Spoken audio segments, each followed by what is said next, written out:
Quick disclaimer, we are not investigative journalists. We simply read, watch, and listen to whatever we can to satisfy our curiosity while use this information to form our own personal opinions. Do not take this as investigative journalism. This is simply our own rabbit holes. Hello, friends, and get ready. We're going to talk about the docs, the crimes, and all the people involved. This is Crime and Chill. Hey guys, before the episode starts, I just wanted to cut in and let you guys know to hop over to our Facebook or Instagram page if you are not already and enter our giveaway. We have Crime and Chill stickers up for a giveaway on our pages. So all you have to do is go comment on the post your favorite episode of ours and you'll be entered for the giveaway. And we might do more than one drawing depending on how many people enter, but you will be receiving 2 Crime and Chill stickers completely free just for you guys. Hope you enjoy this episode.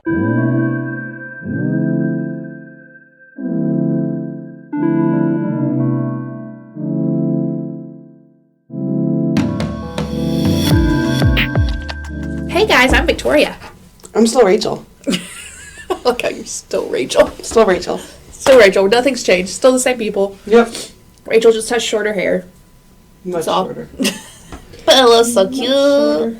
Rachel has short hair. I have dirty ass long hair. It's fine. I'm wondering, is anybody else like horrible about washing their hair? Like I literally wash my hair maybe twice a month, and I know that sounds gross. I shower more than twice a month, and that's something that is a misconception when I tell people I barely wash my hair. But I shower plenty. I just don't wash my hair when I shower. It's possible to shower and not get your hair wet. And if you were against that, do you think about the germs that fall day into your pillow? Okay, this is what gets me. The walking around and people in their dead skin cells around my hair and then my pillow. Are you touching people much with your hair? No, but it's in the environment. It's kind of like dust mites. I don't know. My hair's, even if I don't barely wash it, it takes forever. Like, it's at the point now that it's pretty greasy, but, like, this is also 2 weeks worth of not washing it. This is what it takes. I don't care if it's but not it's good greasy for your not. oil. It's good to let your hair get oily and let, like, your hair soak back in all those natural oils. It's good for it. It works for my hair. Oh, I don't think you should have to wash it every day. I think everybody's different. And personally, my hair's, Works for I you. notice that it's healthier when I don't wash it as much. Also, I'm lazy, and because I do have long hair, it's thin, but there's a lot of it, and it takes me a very long time to get through washing it because I'm not vain about anything else about myself but my hair. So when I wash my hair, it is a very good, very well taken care of wash. There's a lot of steps that go into it. I'm just saying. So, what you got for crime news, Rachel? Crime news. Oh, yeah, we're back to another sad story. This one is actually terrifying. Great. So on February 3rd, a 4-year-old boy was pronounced dead by the hands of his 9-year-old sister. Have you heard about this? No. Alrighty. It's out of Alabama.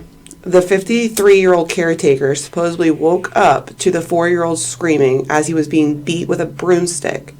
When police responded to the home, the boy was found unresponsive. Police released a statement that she willfully tortured, willfully abused, cruelly beat, or otherwise willfully maltreatment with the child that was striking its sibling with a broomstick or other dangerous instrument. From reading, it looks like the caretaker was actually a foster parent. The bio father was unaware of his child's passing until he saw the house on the news. So he heard the story. Oh, that's sad. But when he saw the house on the news, that's when it clicked that it was his own child. That's sad because sometimes... And they should tell people that. From what he sounds, he had a full-time job. I don't understand why he didn't have custody of his child. The girl was not his, from my understanding. It was just the 4-year-old boy.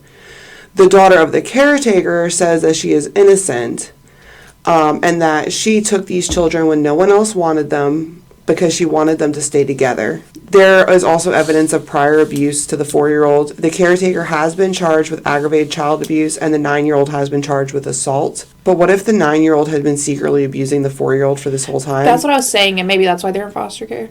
But why would we keep them together then if this 9-year-old... Because they didn't know it was. Yeah. They thought it was the parents. Yeah. Well, there was no talk about why they were removed from the household. Right, that's usually private stuff. Mobile, Alabama County Police have held the 53-year-old in jail as of the 10th of February. As the 9th. I haven't looked to see if she's been released yet, but she had bail was set at $150,000. Why was the caretaker arrested? I'm so confused. Me too. Because of show the prior abuse on the 4-year-old, that this wasn't the first time that this child had been hit. And because she wasn't there, or she wasn't coherent, I guess, and let the 9-year-old kill the other one. Oh my God, people sleep. I know. I don't know. Neighbors have said that, this was a very nice woman. All of the children in the neighborhood would go and play there. No one suspected anything. I mean, no one ever does. No. But the outside of the yard was well kept. It didn't look like they were living in qualms. But the 9-year-old was definitely the one that beat this child to death. That child needs a lot of mental help. Yeah. Also, what happened to that child that they're like that? Exactly. I don't know. All I know is I have questions. Very terrifying. Because that's how old my kids are apart in age. Yeah. That's terrifying. I mean, they beat the crap out of each other. Oh, yeah, they do. But they antagonize each other. It's not like one is just very docile. Like, if this happened in my household, that broomstick would have been turned around and beat the other one with it. You know what I mean? Yes. Like, it's very back and forth. This sounded like it was much just torture. Now that we are at the point where I spend more time with your children than I do with you most of the time, it's very much this back and forth. Yeah, it's a teamwork. I'm constant. I think somebody is getting fussed out of my mouth. Something is coming out of my mouth. Stop antagonizing your brother to one of them. Yeah, I think they enjoy it. They really have no other way. I mean, it's siblings. That's what they do. Fuck that. My brother and I didn't do that shit. But you also weren't both boys. Okay, well, I feel like both boys like roughhouse more. I had a sister. I mean, we didn't talk too much that much, but we didn't do that shit. I mean, my mom would have beat our ass. Right. Or took everything away. I don't know. It wouldn't. No. Mm-mm. Can't beat kids' ass now. First of all, it doesn't do anything. But. Mm-mm. Anyways, that's my crime news for the week. That's insane. Yeah. I really would hope that 9-year-old gets some intervention. I mean, 9 years old, what the hell are you going to do to her? Like. She needs mental intervention. Definitely doesn't need juvie, because that's just going to make it worse. Yeah. Where was this? Alabama? Mobile, Alabama. Yeah, the father's speaking out. You can tell he's... I don't know how to say it properly. So, the way he talks, I don't want to say shows less education. I know he just has a Mobile, Alabama way of talking. That's probably he talks like he's from the South, like the rest of us do. No, not like the rest of us. I will read you a quote that he said. Okay. I found out watching the news. I seen the news, but I didn't know that was my child. And then the house popped up, and I said, well, that ain't my son. No way that's my son. I'm hoping she never has access to children, ever. Because she doesn't need access to children, ever. I mean, it's just very... Very, like, bloop, bloop, bloop, bloop, bloop, yeah. Yeah. And then the daughter to the caretakers didn't nobody want them, so my mama took them then. Whatever she did to get them kids back together was... She did. She was strong. And she did that because she wanted them to be brought up together. Okay, so... My mama didn't nobody want them. First of all, that's a double negative, okay? Like... But that's how we talk in Put your South. teeth in. Rachel! I'm sorry, I just... Oh. So that is just... I know you've been here a long time, but you are from Jersey. We do speak very differently. And I do speak a different way to you than I would to somebody else that's from the South. Because... I'm going to judge you. Yes, you're going to judge me, but also you're not going to understand everything I say. Because we have certain ways of speaking. We have certain things of slang. Like, I have a friend that's from somewhere else, and he didn't know the term. I said, why are you going around your ass to get your elbow? He didn't know what the hell I was talking about. He also didn't know what I said when I said something was cattywampus. He said, what the hell did you just say? Yeah, I mean... To me, though, those are just free. Those are just... But that's how most Southerners speak, didn't nobody. So my mama took them in.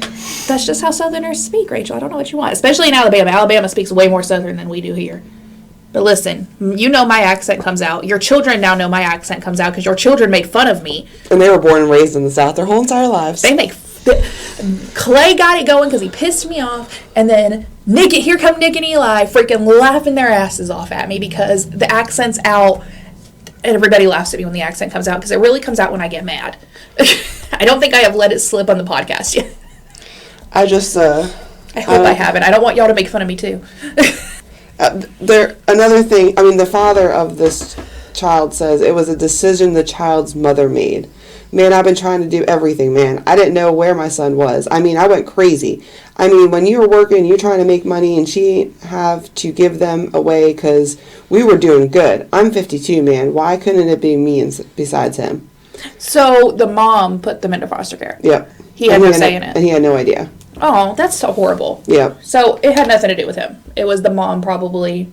But no one's been charged with his killing yet. They've only been charged with aggravated assault and child torture and stuff like that. I mean, I'm sure it has to go. They have to. Yeah, they're gonna do more, I'm sure. But yeah, that's my crime news. Your turn. Oh, okay. Well, thanks. Thanks for all of that. I will be waiting for updates on that because I want to know what happened. I have an alert on my phone for it. So I want to talk about Craig Price today. Craig Price. Craig Price is 13 years old when he committed his first murder. That crime was not connected to him until he was 15 years old and had committed other murders and would later admit to the first murder while confessing to the other ones. Oh, so we have another child killer. What the fuck?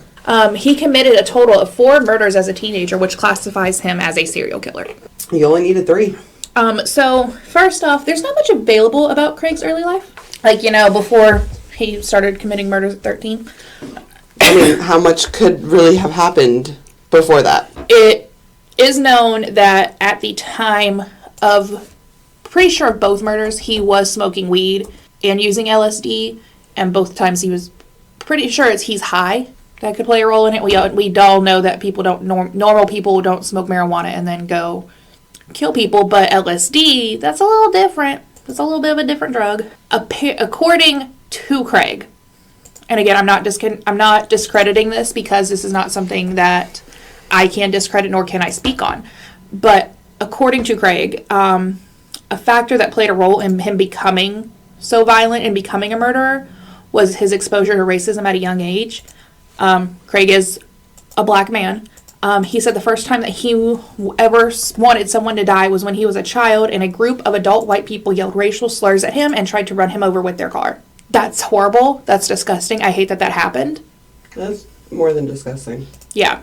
But to put it mildly, that is completely disgusting. That is horrible. I don't know how people could do that. I don't understand. Racism's disgusing. You're a horrible person if you hate somebody just for the color of their skin. Yeah, I don't understand. I was raised very differently.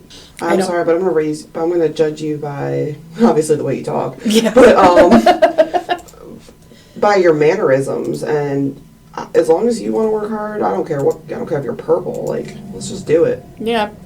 So this case took place in Warwick, Rhode Island. The first murder took place, like I said, when he was 13 years old in July of 1987. So wait. Did he only kill white people? Yes. Okay. In July of 1987, Craig killed 27-year-old Rebecca Spencer by taking a knife from her kitchen and stabbing her 58 times. She lived 2 houses down from him, and apparently, supposedly, he had a history of peeping at her. So he was a peeping Tom, too. From what I have read, according to Craig, this killing was motivated by racism. He said he heard Rebecca's husband using racial slurs inside their home, but here's my thing, and this is where it backs kind of the peeping Tom. If they were inside their house and they lived 2 houses down, how'd you hear all that? If people can hear screaming, my neighbors must think I'm a freaking lunatic. Here's the thing. Why kill her? If she wasn't the one doing that, and she wasn't the one screaming, yelling the racial slurs or whatever, why do you kill her and not the husband, if the husband was the one doing it? Because 58 times for somebody that, according to this, of what I've seen, didn't actually do anything to you, or do anything, why? I don't get it. But there was 2 years in between murders, which is kind of odd. Because a lot of the times when we see like these younger people that kill people, there's not that much time in between their murders. It's kind of like they just kind of start and they go on a spree. So I'm wondering what caused the pause. It shows control. Which at 13 is impressive. If you already have a murderous mind, but you're able to control, unless he was only triggered by a racial event. So in 1989, the murders of Joan Heaton and her 2 daughters that were 8 and 10. Jennifer was the 10-year-old and Melissa was the 8-year-old. Murder of these people would be what Craig was caught for. He said he was at their home to steal a VCR. He had broken to steal a VCR. This is very 80s, 90s, that we're going to steal a VCR. The detectives did not buy that at all. And Craig did confess. And I listened to parts of this tape that were available. Let me tell you, he didn't care. He did not care. He was very nonchalant about the confession, about what he was saying. It wasn't like, it wasn't like BTK where he was very matter-of-fact in making sure all the information was correct. But it also, to me, in the tone in his voice, he showed no remorse. And the police completely, from what I've seen and can tell, the police completely handled this case well, which a lot of times in the 80s and 90s were kind of sometimes like, what the fuck were you doing? In this case, it is not that. The police actually handled this correctly because he was 15 at the time. And when the confession took place, Craig's mother was in the room with the detectives listening, because that's what you have to do with minors. The parents have to be present, or the legal guardian. So she had to sit there and listen to her 15-year-old son detail and confess to murdering these people. That's gotta suck as a mom. Yeah. To have to sit there and listen to your child confess to these things. That's gotta suck. I couldn't do it. So I would feel at fault. Yeah. I would feel like it was completely, what did I do to make you this way? Or what didn't I do to make you this way? Yeah. So here is what happened.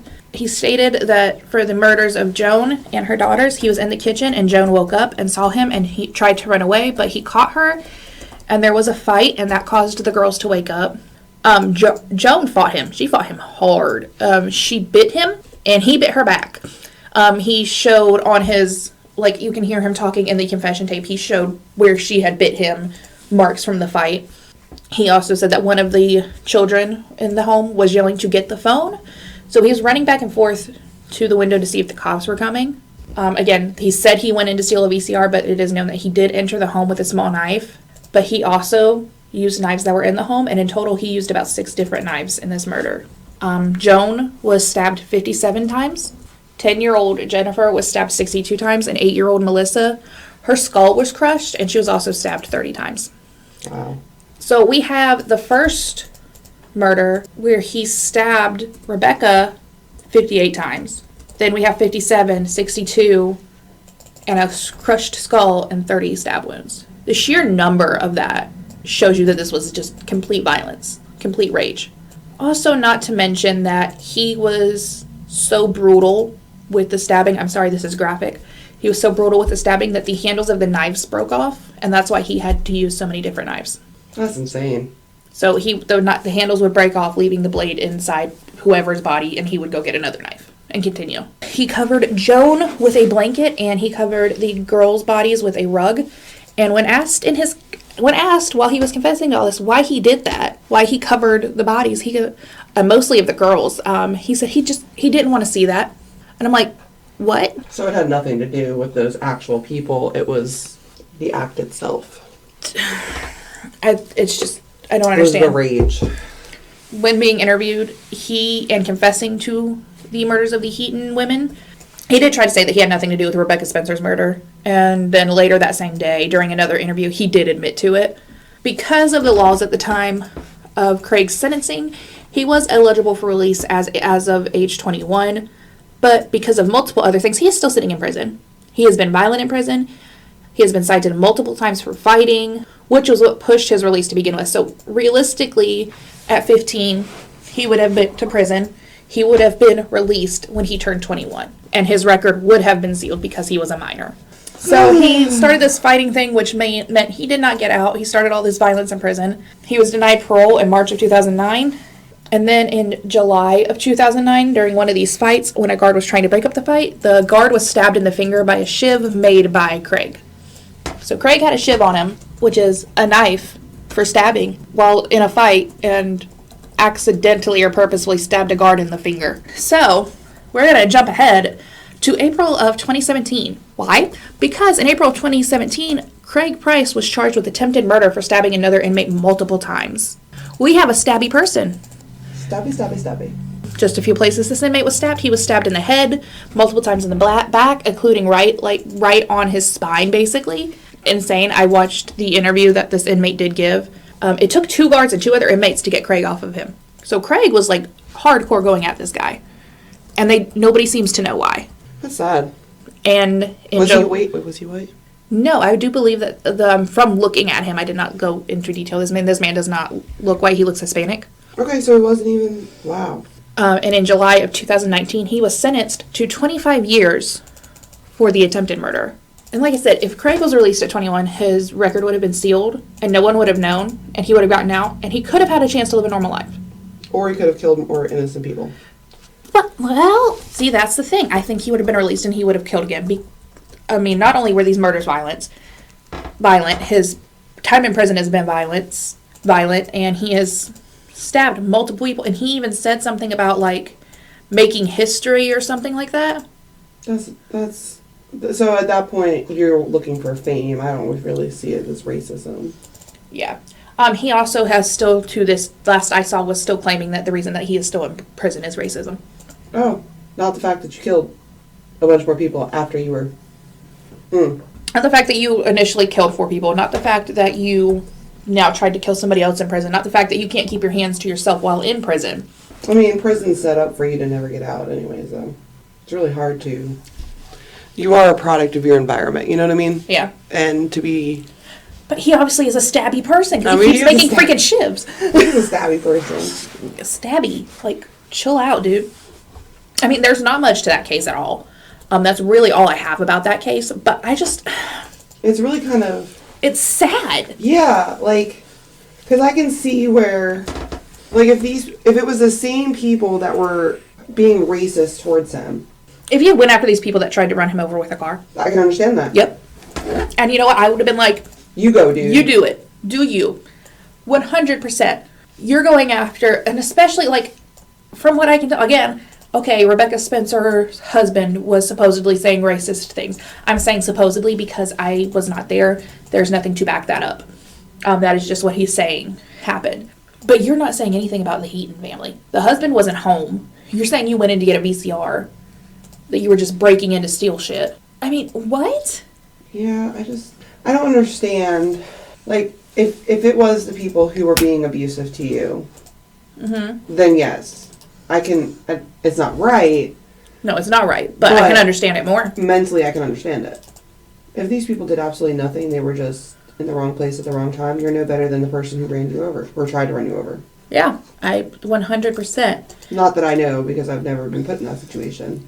But I've been bullied for my appearances before. Same. So, and I've been not picked for certain things because of my appearances. And... Yeah, I mean, I understand the hurt in that form, not to that level, but I can see me getting a little stabby sometimes in my mind. Yeah, in mind, but... Yeah, that's a sad story. Poor guy. Not really. It was a poor guy until he continued to do it. Yep. But yeah, like I said with the stabbing at the thing, he entered the guy's cell, stabbed the guy repeatedly, then the inmate fled. Craig tackled him and continued to stab him and go. It was all caught on video. Oh. All of it was caught on video. So, I mean, there's not really anything. You're not getting away with it. What I don't understand with some of it. So, like I said, he was supposed to be released at age 21. But he was, like I said, he was being held on other things, including contempt of court, because he did not apparently follow through with all of the things he was supposed to do while in prison. Do they not make you do that? I'm sorry. I'm so confused. No. No, they can't make him go to the psychologist? No. Oh. I mean, they can bring them there, but if he doesn't do the work there... So, and then he was also, somehow, wow, this is another thing that I don't understand and where I'm kind of like, wait, what the hell is going on? The Attorney General filed a probation violation against him related to a previous assault from another prison. And I'm like, how can you violate probation when you're in prison? I don't understand. He's currently in Florida in prison. They had to move him because he was so violent. Is he in a federal prison? I do not think so. Let me double check that. I just don't understand. He is in Florida State Prison. Here's his picture if you want to see what he looks like now. He just looks like he's so hateful. I know. That's literally what I was saying. Like the world is out to get him, so he's going to get them first. His current release projection, the release date is 2044. He was born in 73, so that would make him... He'll be 50 this year? Yeah, he will turn 50 in October. 44, in 2044, he'll be very old. But yeah, that's all I have about this. But like I said, he was in, he's been moved around from Rhode Island back to, and moved to Florida because of the violent nature of his crimes. And, that's just kind of how it goes. You get shuffled around when you're in prison, especially for a long time. Have they, has there been any crimes connected to him that he was not convicted on? Nope. There was, from my understanding, a couple other murders they were looking at, but they're not, saying he definitely did it. It was just more... It could possibly, but no evidence to prove. Right, because it was in the same area. It was around the same time frame as these other murders going on. That's fine. Same motive? I mean, really, they didn't have a motive. I mean, he didn't have them. motive or anything. That's To what freaks me out about people, and they don't have a motive. Yeah, because, I mean, to me, okay, I get the Spencer one. I don't think it was right, but I get why he went in there with violent intentions. Maybe he went for the husband, but the husband wasn't home, and he was already there. He might have already got caught by Rebecca being in the house, and he just did what he had to do, or what he thought he had to do.